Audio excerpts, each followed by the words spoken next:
तो बेटा हम लोग बात कर रहे थे फेज इक्विलिब्रिया। फेज इक्विलिब्रिया के 2 लेक्चर में पढ़ा चुका हूं। पहले लेक्चर में आपको फेज रूल पढ़ाया, साथ ही साथ पहले लेक्चर में हम लोगों ने बात की थी कि फेज क्या होते हैं, फेज कैसे निकाले जाते हैं। दूसरे लेक्चर में हम लोगों ने बात की थी कंपोनेंट्स क्या होते हैं, कंपोनेंट्स कैसे निकाले जाते हैं। आज इस तीसरे लेक्चर में हम लोग बात करेंगे डिग्री ऑफ फ्रीडम क्या होती है और डिग्री ऑफ फ्रीडम कैसे कैलकुलेट की जाती है। जब आप ये तीनों चीजें, कौन सी, फेज, कंपोनेंट और डिग्री ऑफ फ्रीडम, तीनों चीजें अच्छे से समझ लेंगे, कैलकुलेट करना सीख लेंगे, आप फेज रूल को अप्लाई करना सीख लेंगे। तो हम लोग आज third portion degree of freedom की बात करते हैं। और डिग्री ऑफ फ्रीडम की अगर हम बात करें तो एक बात बता दें हम आपको, डिग्री ऑफ फ्रीडम को ही हम यहां पर वेरिएंस कहते हैं। वेरिएंस देखिए, फिजिकली अगर हम समझें तो डिग्री ऑफ फ्रीडम होता क्या है। किसी भी सिस्टम में अलग अलग फेजेज हो सकती हैं। उन फेजेस को डिफाइन करने के लिए कई सारे कंपोनेंट हो सकते हैं। ये सारी बातें हम लोगों ने सीख ली। थोड़ा एक स्टेप आगे चलकर हम बात कर रहे हैं आज डिग्री ऑफ फ्रीडम। बेटा किसी भी सिस्टम में जो फेज होगी, अगर उस फेज को हम या उस पूरे सिस्टम को हम डिफाइन करें, उस सिस्टम को हम डिस्क्राइब करें, तो हमें कुछ वेरिएबल्स की आवश्यकता पड़ती है। आपको याद होगा थर्मोडायनेमिक्स में हमने आपको कुछ स्टेट वेरिएबल्स पढ़ाए थे। स्टेट वेरिएबल्स क्या होते थे? ऐसे वेरिएबल्स जिनकी वैल्यू को चेंज कर देने से सिस्टम की स्टेट एक अवस्था से दूसरी अवस्था में परिवर्तित हो जाए। जैसे आपके पास स्टेट वेरिएबल थे temperature, pressure, volume, so on. किसी भी सिस्टम के किसी एक स्टेट में टेम्परेचर, प्रेशर या वॉल्यूम में चेंज कर देने पर वो सिस्टम स्टेट 1 से स्टेट 2 में बदल जाता था। और अगर सिस्टम एक स्टेट से दूसरे स्टेट में बदल गया तो इसका मतलब क्या हुआ? इसका मतलब हुआ कि भैया एक फेज से दूसरी फेज में चला गया। मे बी पॉसिबिलिटी एक स्टेट से दूसरी स्टेट में चला गया। तो हम इन स्टेट वेरिएबल्स का इस्तेमाल यहां पर भी करने वाले हैं। तो कहा गया कि किसी भी सिस्टम को पूरी तौर से डिस्क्राइब करने के लिए हमें जितने minimum number of state variables की आवश्यकता पड़ती हो, किसी भी सिस्टम को पूरी तौर से कंप्लीटली डिस्क्राइब करने के लिए हमें जितने minimum number of state variables की आवश्यकता पड़ती हो, वो minimum number of state variables ही क्या है? डिग्री ऑफ फ्रीडम है यहां पर। तो डिफाइन किया है ऊपर, आप लोग ये लिखेंगे। कह रहा है the least number of variables, variables की कम से कम संख्या, दैट इज चाहे वो टेम्परेचर हो, प्रेशर हो, कंसंट्रेशन एक्सेट्रा, कोई भी, the least number of variables that is temperature, pressure, concentration etcetera of the components which must be fixed to describe the system completely। किसी भी सिस्टम को पूरी तौर से डिस्क्राइब करने के लिए उस सिस्टम के कम से कम वो स्टेट वेरिएबल्स जिनको फिक्स करना पड़े, वो स्टेट वेरिएबल्स कहला रहे हैं डिग्री ऑफ फ्रीडम। या इसे दूसरे शब्दों में डिफाइन करें तो हम क्या कहेंगे? The number of variable factors out of temperature, pressure and composition etc. which can be varied without disturbing the number of phases present in equilibrium। किसी भी सिस्टम में जो उसकी डिफरेंट फेजेस एक दूसरे के साथ इक्विलिब्रियम पर मौजूद हैं, उस सिस्टम में वो minimum number of state variables जिसमें परिवर्तन कर देने पर हमारे सिस्टम के फेजेस में कोई परिवर्तन ना हो, उन इंडिपेंडेंट वेरिएबल्स को हम कहेंगे डिग्री ऑफ फ्रीडम। इसको थोड़ा एक जनरल एग्जांपल से हम समझते हैं डिग्री ऑफ फ्रीडम को। मान लीजिए, देखिए भाई, मान लीजिए सपोज करिए आपके पास एक क्लोज कंटेनर में, फॉर एग्जांपल मान लीजिए आपके पास एक क्लोज कंटेनर में एक गैस है, एक गैस ले रखी है आपने इसमें। चलिए मैं यहां एक पिस्टन लगा लेता हूं। थर्मोडायनेमिक्स में ऐसे बहुत बार हमने एग्जांपल लिए हैं, पढ़ाए हैं सिस्टम्स। एक क्लोज कंटेनर में आपने ये गैस ले रखी है। मान लीजिए ये गैस n = 1 मोल है। ये गैस कितनी है? मान लीजिए 1 मोल गैस आपने ले रखी है। तो इस गैस का कोई ना कोई वॉल्यूम होगा, मान लीजिए वॉल्यूम V है। इस गैस के द्वारा इस सिस्टम के इन वॉल्स पर कोई ना कोई प्रेशर लगाया जा रहा होगा, मान लीजिए प्रेशर P है। इस गैस का कोई ना कोई टेम्परेचर होगा, मान लीजिए टेम्परेचर T है। तो इस सिस्टम के अंदर रखी हुई गैस की स्टेट को बताने के लिए आपको कुछ वेरिएबल्स की आवश्यकता पड़ रही है। कौन? Volume, pressure, temperature. इस गैस का कोई ना कोई टेम्परेचर होगा, इस गैस का कोई ना कोई प्रेशर होगा, इस गैस का कोई ना कोई वॉल्यूम होगा। लेकिन कहा गया सर यहां इतने बताने की आवश्यकता पड़ रही, क्या कम से कम लोगों को बताकर काम चलाया जा सकता है? कहा गया बिल्कुल चलाया जा सकता है। हमें ये तीनों बताने की आवश्यकता नहीं है। अगर हम इनमें से 2 भी बता दें, ये 2 बता दें, ये 2 बता दें, या वॉल्यूम, टेम्परेचर कोई 2 बता दें, कहा गया अगर हम इनमें से 2 भी बता दें तो भी मेरा काम चल जाएगा। हमने कहा मिनिमम नंबर ऑफ वेरिएबल्स जिसको बता देने से सिस्टम डिस्क्राइब हो जाता हो। ये तो हमने सभी बताई हैं। तो मिनिमम कैसे?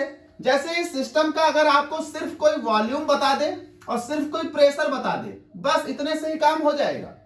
सर वॉल्यूम पता, प्रेशर पता, सर टेम्परेचर नहीं पता, अपने आप पता हो जाएगा। क्योंकि बेटा आपने पढ़ा ना ideal gas equation PV = nRT, चूंकि 1 मोल है तो PV = RT।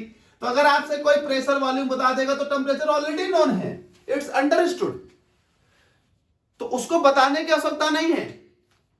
हमको प्रेशर वॉल्यूम पता है, टेम्परेचर काउंट कर लेंगे, कैलकुलेट कर लेंगे। तो किसी भी सिस्टम, जैसे ये सिस्टम, अगर तीनों चीजें बताई जाए वेरी गुड, लेकिन अगर तीनों ना बताई जाए, मिनिमम से मिनिमम 2 भी बता दी जाए, तो भी हम सिस्टम को डिस्क्राइब कर रहे हैं। तो किसी भी सिस्टम के वो मिनिमम नंबर ऑफ वेरिएबल्स, जिन मिनिमम नंबर ऑफ वेरिएबल्स को बताने से उस सिस्टम को डिस्क्राइब किया जा सके, वो मिनिमम नंबर ऑफ वेरिएबल्स ही कहलाते हैं डिग्री ऑफ फ्रीडम। जैसे इस क्लोज कंटेनर में जब मैंने गैस ली, तो गैस को रखने पर इस गैस की स्टेट को डिफाइन करने के लिए अगर मिनिमम मैं 2 वेरिएबल्स बता दूं, मैं ये 2 ना बताऊं, मैं वॉल्यूम, टेम्परेचर बता दूं तो प्रेशर डिटरमाइन हो जाएगा, वॉल्यूम, प्रेशर बता दूं तो टेम्परेचर डिटरमाइन हो जाएगा, प्रेशर, टेम्परेचर बता दूं तो वॉल्यूम डिटरमाइन हो जाएगा। इसका मतलब इस सिस्टम को कंप्लीटली डिस्क्राइब करने के लिए कम से कम 2 आपको वेरिएबल्स बताने होंगे, उतने से ही आपका काम चल जाएगा। तो इसका मतलब इसकी डिग्री ऑफ फ्रीडम कितनी होनी है? 2 होनी है। ठीक भाई, तो हम लोग जरा बात करते हैं डिग्री ऑफ फ्रीडम कैसे कैलकुलेट करेंगे। बेटा सीधा सा फंडा है, डिग्री ऑफ फ्रीडम कैलकुलेट करेंगे गिब्स फेज रूल से। गिब्स फेज रूल क्या होता है? आपको लेक्चर 1 में सबसे पहले गिब्स फेज रूल ही पढ़ाया था। फिर उस गिब्स फेज रूल में ही F, C और P 3 टर्म आए थे जिनको हम एक्सप्लेन कर रहे हैं। हमने कहा था Gibbs phase rule phase, component और डिग्री ऑफ फ्रीडम को समझने के बाद अप्लाई करेंगे। तो हम डिग्री ऑफ फ्रीडम कैसे निकालते हैं? तो कहा गया the degree of freedom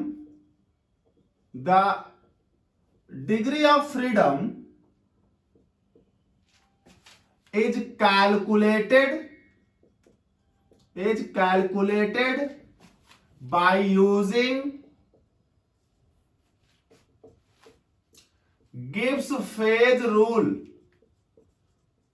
Gibbs phase rule lecture 1 में पढ़ाया था। क्या होता था भाई गिब्स फेज रूल? तो Gibbs phase rule that is Gibbs phase rule होता था degree of freedom capital F से रिप्रेजेंट करते थे। तो एफ इक्वल टू होता था आपके पास component minus phase plus 2। This is the Gibbs phase rule. ठीक भाई, तो phase equals to degree of freedom equals to component minus phase plus 2। अब जरा समझिए, अब आपको इसमें से कुछ भी निकालना पड़ जाए, अगर डिग्री ऑफ फ्रीडम निकालना पड़ जाए तो कंपोनेंट और फेज निकालना आना चाहिए। अगर फेज निकालना आ जाए एग्जाम में तो कंपोनेंट और डिग्री ऑफ फ्रीडम निकालना आना चाहिए। अगर कंपोनेंट एग्जाम में पूछ ले तो डिग्री ऑफ फ्रीडम फेज निकालना आना चाहिए। यानी फेज, डिग्री ऑफ फ्रीडम और कंपोनेंट तीनों निकालने आते होंगे तभी आपका न्यूमेरिकल हो पाएगा। ठीक भाई, तो जरा हम इसको अप्लाई करते हैं, कुछ एग्जांपल्स लेते हैं और उन पर हम अप्लाई करते हैं और आपको डिग्री ऑफ फ्रीडम निकालकर दिखाते हैं। डिग्री ऑफ फ्रीडम से ही हम यहां पर कुछ बहुत ही इंपॉर्टेंट जनरलाइजेशन करने वाले हैं, बहुत सारे इंपॉर्टेंट डिस्कशन, इंपॉर्टेंट रूल्स निकालने वाले हैं। तो जरा एक सिस्टम लेते हैं और उस सिस्टम की सहायता से हमें कई सारे आइडिया मिलेंगे, कई सारे रूल मिलेंगे। एक सिस्टम मैं लेता हूं, कोई भी एग्जांपल मैं ले सकता हूं। मैं सबसे पहले वाटर सिस्टम ले लेता हूं। तो मैंने एक एग्जांपल लिया, एग्जांपल में मैं वाटर सिस्टम ले रहा हूं कई रूपों में। पहले मैं ले रहा हूं, मान लीजिए मेरे पास वाटर सिस्टम है आइस, वाटर और vapour. Ice, water, vapour system.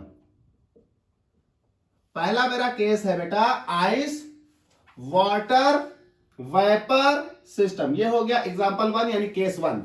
अब हम एक ऐसा सिस्टम सपोज कर रहे हैं जिसमें आइस भी है, वाटर भी है, वेपर भी है। तो बेटा आइस भी हो गया, वाटर भी हो गया, वेपर भी हो गया, तो बेटा ये सब इक्विलिब्रियम पर होंगे। तो जरा हम इक्वेशन को रिप्रेजेंट करें तो ice equilibrium with water, equilibrium with vapour. समझिए जरा बात को। यहां पर अगर हम डिग्री ऑफ फ्रीडम निकालते हैं तो डिग्री ऑफ फ्रीडम निकालने के लिए हमें कंपोनेंट चाहिए और फेज चाहिए। तो जरा समझिए भाई, हम यहां पहले निकालेंगे फेज। तो P इक्वल्स टू कितना भाई? 1, 2, 3 फेज हैं भाई। आइस क्या है? सॉलिड। वाटर क्या है? लिक्विड। वेपर क्या है? Gaseous form. तो फेज कितने हो गए? 3। अब फेज के बाद हम जरा कंपोनेंट निकालते हैं।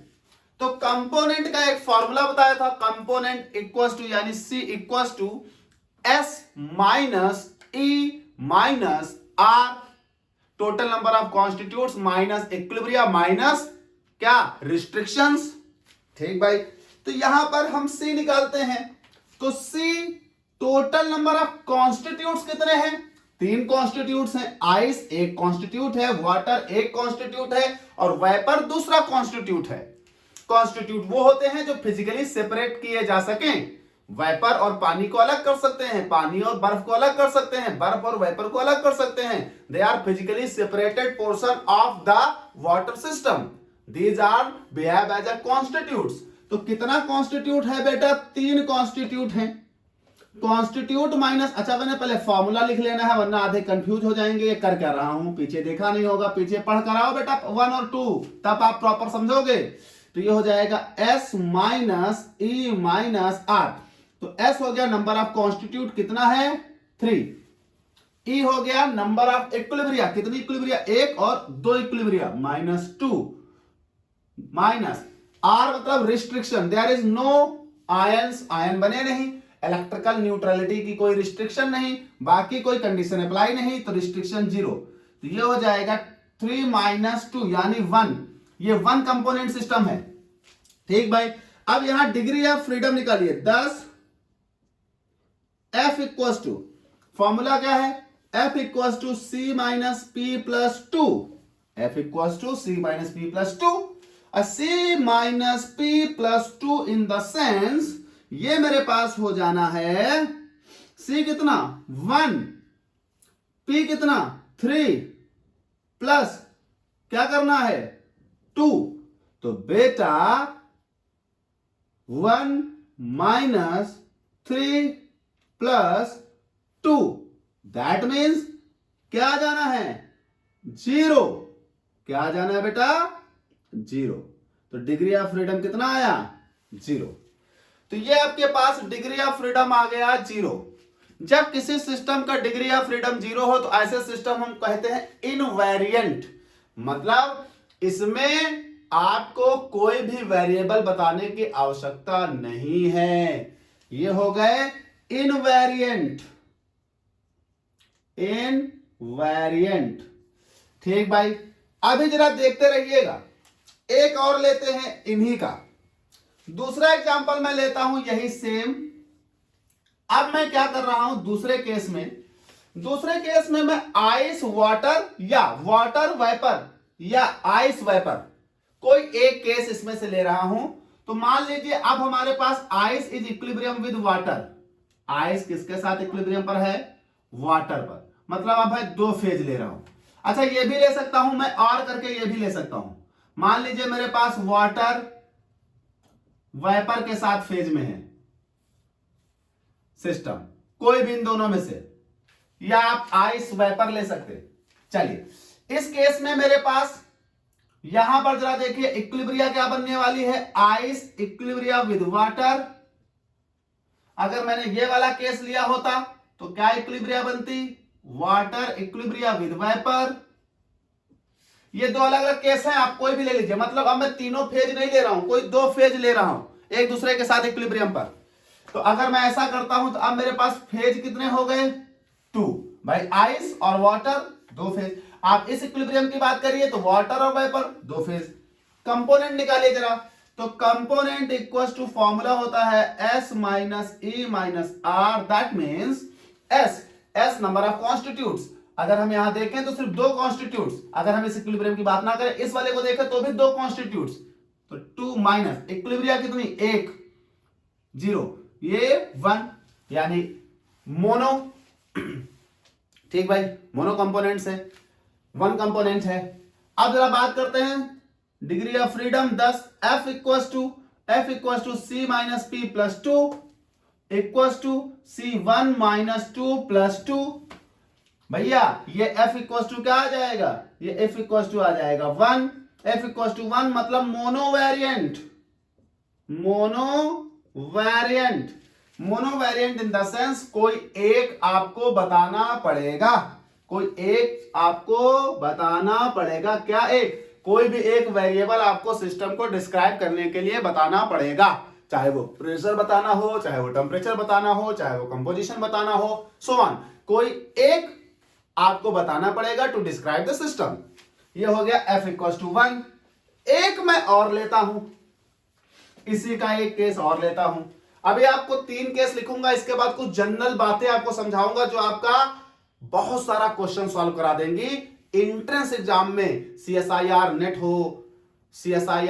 हो, UGC नेट हो, IIT जैम हो, कई सारे और अदर एंट्रेंसेस है PG लेवल के, जिसमें यहां से एक क्वेश्चन जरूर आता है, चाहे वो कंपोनेंट निकालने को, चाहे वो डिग्री ऑफ फ्रीडम निकालने को, सो ऑन। तो एक क्वेश्चन जरूर आता है, कभी कभी आ देता है phase, degree of freedom, component सब निकालना होता है, नीचे ऑप्शन में आपको कैलकुलेट करके निकालना होता है, आंसर मिलाना होता है, भैया टिक सही करिए तो सही, गलत तो करिए गलत। तो आपको समझना बहुत जरूरी है, आपको एक क्वेश्चन तो एंट्रेंसेस में भी मिलता है। तो देखिए, तो हम तीसरा केस ले लेते हैं। मान लीजिए अब हमारे पास इस वाटर सिस्टम में कोई एक ही फेज है, कोई भी एक फेज, चाहे वो फेज आप आइस मान लो, ना मानना चाहो तो आप वो फेज वाटर मान लो, ना लेना चाहो तो आप वो फेज वेपर मान लो, लेकिन कोई एक फेज है, सिर्फ एक फेज। तो हमारे पास चाहे आइस सिस्टम, चाहे वाटर सिस्टम, चाहे vapour system, only single phase. अब सिंगल फेज है तो इक्विलिब्रिया का तो कोई मतलब ही नहीं बनता। सिंगल फेज है तो इक्विलिब्रिया किसके बीच होगी जब एक है, मतलब पूरे कंटेनर में या तो सिर्फ बर्फ है तो सिर्फ बर्फ है, पानी है तो सिर्फ पानी है, भाप यानी वेपर है तो सिर्फ वेपर है, तो फिर इक्विलिब्रिया का कोई मतलब नहीं। दैट मीन्स अब फेज की बात कितनी, फेज हो जाएगी 1 बेटा, देयर इज ओनली 1 फेज, और कुछ है ही नहीं जिसके साथ इक्विलिब्रिया बनाई जा सके, कोई दूसरी फेज नहीं। तो बेटा कंपोनेंट की अगर हम बात करें तो component equal to S minus E minus R. जब भैया एक ही सिस्टम है तो कॉन्स्टिट्यूट कितना हो गया 1, कॉन्स्टिट्यूट कितना हो गया 1, इक्वेशन कितनी हो गई, कोई नहीं, 0, रिस्ट्रिक्शन कोई नहीं, 0, देयर इज कंपोनेंट 1। तो फेज भी इस बार 1 है और कंपोनेंट भी 1 है। तो जरा आप डिग्री ऑफ फ्रीडम देखिए 10, degree of freedom F equals to आ जाएगा बेटा C minus P plus 2 and the C equals to 1, then 1 minus 1 plus 2, 1 minus 1 plus 2 मतलब आ जाएगा 2, यानी फेज इक्वल्स टू आ जाएगा 2, मतलब बाई वेरिएंट। ये मिट गया है बेटा मोनो वेरिएंट, ये बाई वेरिएंट या डाई वेरिएंट कुछ भी कह सकते हो, तो ये हो गया बाई वेरिएंट। मतलब इस सिस्टम को डिस्क्राइब करने के लिए आपको वेरिएबल्स में से कम 2 वेरिएबल बताने होंगे, तब वो सिस्टम डिस्क्राइब होगा। इस सिस्टम को डिस्क्राइब करने के लिए कोई वेरिएंट बताने की जरूरत नहीं, इस सिस्टम को डिस्क्राइब करने के लिए एक वेरिएंट बताने की जरूरत है, इस सिस्टम को डिस्क्राइब करने के लिए 2 वेरिएंट बताने की जरूरत है। तो ये हमारे पास डिग्री ऑफ फ्रीडम निकले। अब यहां से कुछ बहुत इंपॉर्टेंट कंक्लूजन मैं निकालना चाहता हूं। अब मेरे पास जगह नहीं व्हाइट बोर्ड पर, तो कंक्लूजन इसे मैं मिटा नहीं सकता, क्योंकि इसी से मैं आपको कंक्लूजन समझाऊंगा, तो मैं ऊपर वाला मिटा लेता हूं।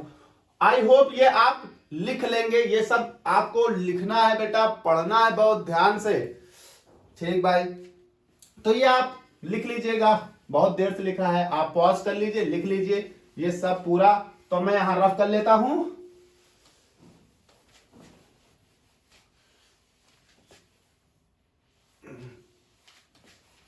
ये 3 केस लिखा रहने देता हूं, इन्हीं 3 केस से आपको एक बात समझानी है। चलिए भाई, तो मैं इसको कर लिया रफ। अगर हम बात करें इन तीनों कंपोनेंट्स की, तो जरा इन तीनों कंपोनेंट से एक बात समझिए। पहला कंपोनेंट जरा देखिए यहां पर, पहला कंपोनेंट क्या कह रहा था, पहला कंपोनेंट कह रहा था फेज मेरे पास 3 है। जब पहले कंपोनेंट में फेज बेटा 3 थे तो डिग्री ऑफ फ्रीडम 0, जब अगले में फेज 2 तो डिग्री ऑफ फ्रीडम 1, जब फेज 1 तो डिग्री ऑफ फ्रीडम 2। क्या समझ में आ रहा है सर? समझ में ये आ रहा है क्या? तो यहां मैं लिखता हूं इंपॉर्टेंट पॉइंट क्या निकला है यहां से सर? समझ में मेरे को ये आ रहा है इस सिस्टम से कि जैसे जैसे मैं फेज कम करता जा रहा हूं सर, डिग्री ऑफ फ्रीडम क्या हो रहा है? बढ़ रहा है। मतलब सर जैसे जैसे मैं फेज घटा रहा हूं, मतलब डिक्रीज कर रहा हूं सर जी, वैसे वैसे डिग्री ऑफ फ्रीडम क्या हो रहे हैं? डिग्री ऑफ फ्रीडम सर जी बढ़ रहे हैं। मतलब सर जैसे जैसे आप किसी भी सिस्टम में फेजेस क्या करोगे? घटाओगे सर, डिग्री ऑफ फ्रीडम क्या होंगे? बढ़ेंगे। ठीक भाई, तो अगर आप किसी भी सिस्टम में फेज घटा रहे हो तो डिग्री ऑफ फ्रीडम बढ़ रहा है। अब जरा एक बात समझ लें, यहां पर किसी भी सिस्टम में मिनिमम फेज क्या हो सकता है, या किसी भी सिस्टम में मिनिमम फेज क्या हो सकते हैं, या किसी भी सिस्टम में मिनिमम डिग्री ऑफ फ्रीडम क्या हो सकती है? तो आपको सामने दिख रहा है मिनिमम डिग्री ऑफ फ्रीडम 0 हो सकती है। अब 0 से कम क्या होगी? तो देखिए किसी भी सिस्टम में अगर आप डिग्री ऑफ फ्रीडम की बात करें तो किसी भी सिस्टम में यहां से एक बात और समझिएगा, मिनिमम डिग्री ऑफ फ्रीडम यानी एफ मिनिमम जो है वो क्या हो सकती है, 0 हो सकती है। किसी भी सिस्टम में एफ मिनिमम 0 हो सकता है। और किसी भी सिस्टम में अगर हम फेज की बात करें तो पी मिनिमम बेटा 1 होगा, 0 नहीं हो सकता। बेटा अगर किसी भी सिस्टम का फेज ही 0 हो गया मतलब वहां फेज ही नहीं है, मतलब वहां कुछ है ही नहीं। जब कुछ है ही नहीं तो सिस्टम कहां, यानी सिस्टम में कम से कम एक फेज यानी एक चीज होगी ही होगी। इसका मतलब फेज मिनिमम से मिनिमम 1 होगी, लेकिन डिग्री ऑफ फ्रीडम मिनिमम 0 भी हो सकती है। अच्छा, अगर मिनिमम फेज 1 है तो इसका मतलब यह हुआ कि हम ये भी लिख सकते हैं कि P की वैल्यू ग्रेटर देन और इक्वल टू 1 होनी चाहिए, और हम लिख सकते हैं कि F की वैल्यू ग्रेटर देन और इक्वल टू 0 होनी चाहिए। ठीक भाई, अब सर इतनी बात हो गई। यहां से जरा मैं आपको कुछ बातें समझाता हूं, यहीं से मैं आपको कुछ बातें समझाता हूं, कुछ इंपॉर्टेंट रिलेशनशिप्स समझाता हूं जो पूछी जाती हैं एंट्रेंस में तो बहुत है ना। देखिए जरा, हम आपको कुछ दूर ले जाते हैं, हम आपको कुछ बहुत दूर ले जाते हैं, बहुत दूर। देखिए समझिए, हम यहां कुछ इंपॉर्टेंट रिलेशनशिप्स ड्राइव कर रहे हैं, इंपॉर्टेंट रिलेशनशिप। यहीं से हम आपको कुछ इंपॉर्टेंट रिलेशनशिप्स निकाल कर दिखाते हैं। देखिए पहली इंपॉर्टेंट रिलेशनशिप क्या, पहली इंपॉर्टेंट रिलेशनशिप यह है कि अगर आपसे कभी कोई पूछा जाए कि किसी भी सिस्टम के लिए मैक्सिमम, किसी भी सिस्टम के लिए मैक्सिमम डिग्री ऑफ फ्रीडम क्या हो सकते हैं, मैक्सिमम फेजेस क्या हो सकते हैं। देखिए मिनिमम तो यहां दिख रहा है, मैक्सिमम क्या हो सकता है सर, फेज मैक्सिमम क्या हो सकता है किसी सिस्टम के लिए, डिग्री ऑफ फ्रीडम मैक्सिमम क्या हो सकते हैं। तो जरा देखिए, फॉर एनी गिवन सिस्टम, देखिए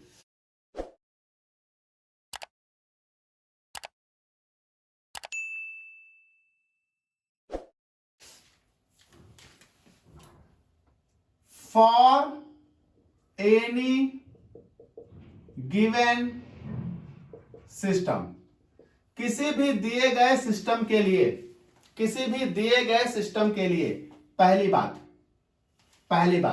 किसी भी दिए गए सिस्टम के लिए एफ मैक्सिमम क्या हो सकता है। तो एफ मैक्सिमम, मैक्स क्या होगा, क्वेश्चन मार्क है।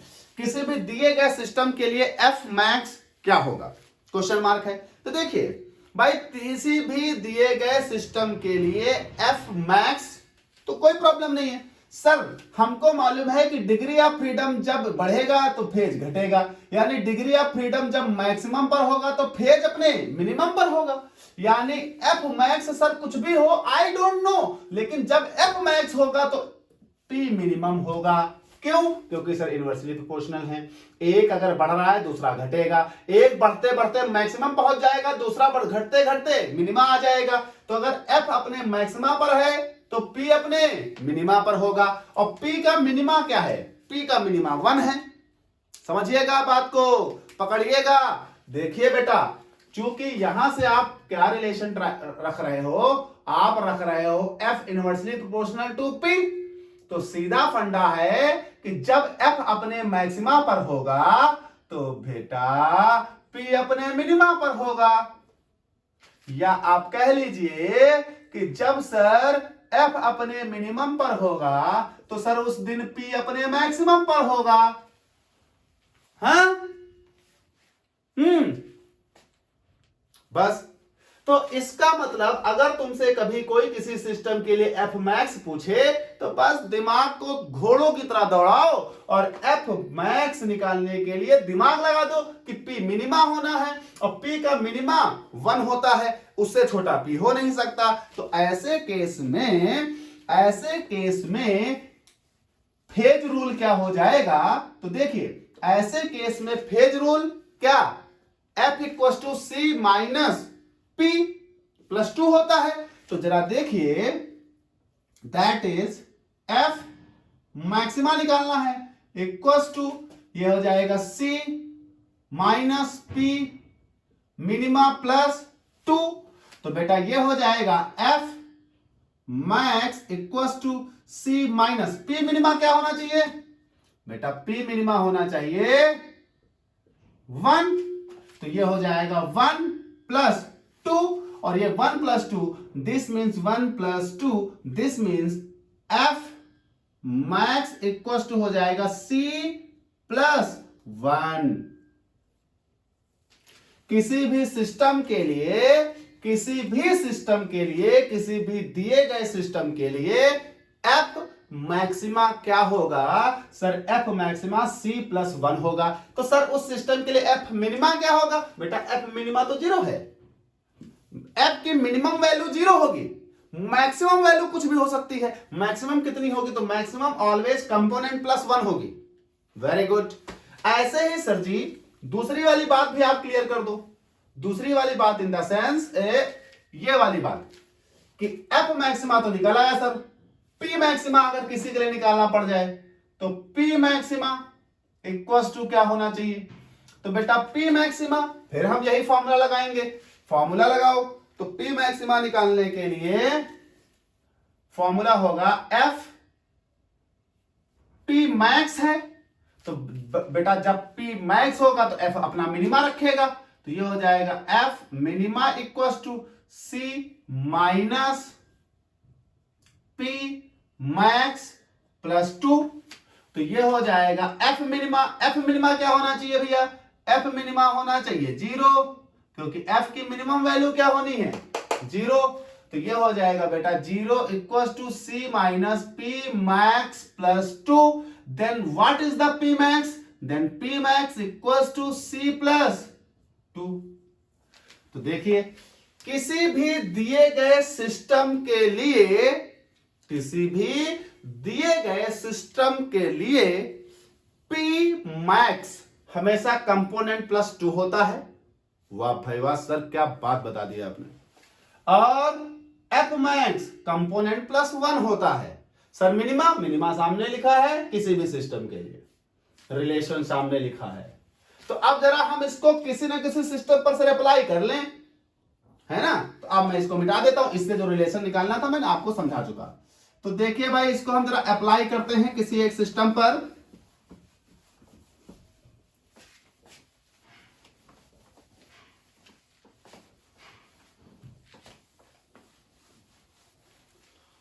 चलिए तो हम एक कोई भी सिस्टम ले लेते हैं, मान लीजिए 1 कंपोनेंट सिस्टम है। तो यहां पर हम एग्जांपल ले लेते हैं 1 component system.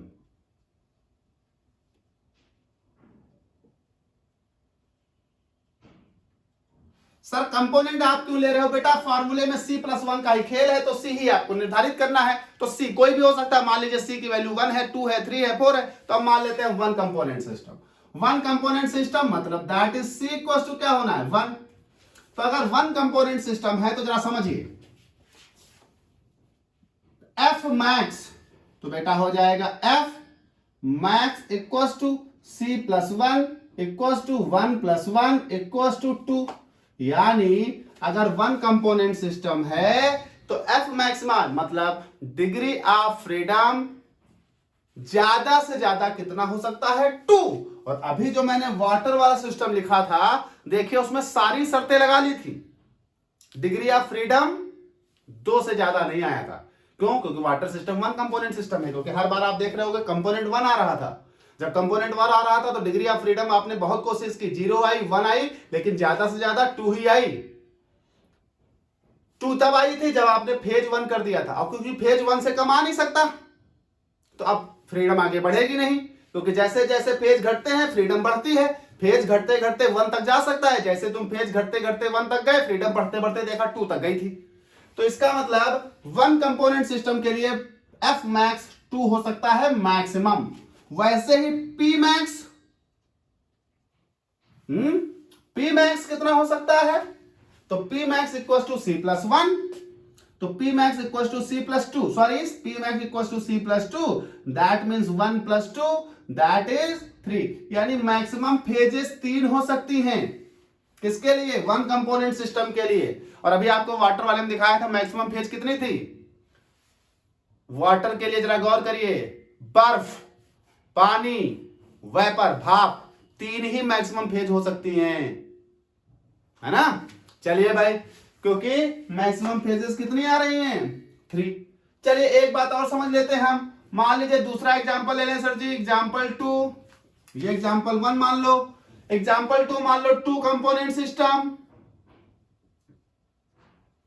2 component system that is C equals to 2। जब C इक्वल्स टू 2 है तो देखिए बेटा F मैक्स इक्वल्स टू, बहुत सारे एंट्रेंस एग्जाम पूछता है, कहता है ये सिस्टम है, इसके लिए F मैक्स क्या होगा, इसके लिए P मैक्स क्या होगा, इसके लिए F मिनिमा क्या होगा, इसके लिए P मिनिमा क्या होगा। तो बेटा मिनिमा तो ये है, नो प्रॉब्लम, कोई सिस्टम हो दुनिया का, मिनिमा 1 P, F मिनिमा 0, किसी भी सिस्टम के लिए F मिनिमा 0 तक जा सकता है, P मिनिमा 1 तक जा सकता है, मैक्सिमा कहां तक जा सकता है ये इन फॉर्मूला से देखो। तो ये देखिए F मैक्सिमा हो जाएगा बेटा C plus 1 equals to 2 plus 1 equals to 3, यानी 2 कंपोनेंट सिस्टम के लिए डिग्री ऑफ फ्रीडम ज्यादा से ज्यादा कितनी हो सकती है? 3। और वैसे ही फेज क्या हो सकते हैं? फेज मैक्सिमा इक्वल्स टू हो सकता है C plus 2 equals to 2 plus 2 equals to 4, यानी मैक्सिमम 4 फेजेस हो सकती हैं, 4 फेजेस हो सकती हैं 2 कंपोनेंट सिस्टम में। ऐसे 3 कंपोनेंट सिस्टम में सर 3 का निकाल देंगे, सेम यही फॉर्मूले अप्लाई करेंगे, तो ये होते हैं 3 component system, 4 component system and so on. जितनी आपकी क्षमता है उतना निकालिए, निकालते ही रहिए, क्योंकि समझा दिया मैंने आपको, बहुत बढ़िया। ठीक है बेटा, अब हम लोग क्वेश्चन सॉल्व करेंगे। अब हम क्वेश्चन सॉल्व करेंगे phases, component, degree of freedom, जो भी वो पूछ रहा होगा, क्वेश्चंस जो आए हुए हैं या आ सकते हैं। तो ये 3 बातें समझ लें और हम लोग बात करते हैं आगे क्वेश्चंस की। कुछ क्वेश्चन सॉल्व करने वाले हैं हम लोग।